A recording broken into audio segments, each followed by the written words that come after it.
Fury in Falmouth. A senior citizen viciously killed this evening while residents are taking aim at the mentally ill.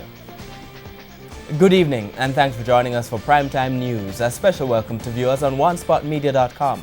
I'm Archibald Gordon. And I'm Doreen Samuels. Also this evening, on the defensive, cops explain what they're doing to tackle the spate of attacks against women. Waiting, details of a new project tackling delays at public hospitals. Brawl, JLP and PNP supporters hurt after clash outside KSAC. Tax break, construction sector makes the case for GCT removal. And in the business news, pension problem, Richard Biles' proposal to tackle pension reform. There is also sports commentary as well as primetime weather in this newscast, but before the break, the feedback question.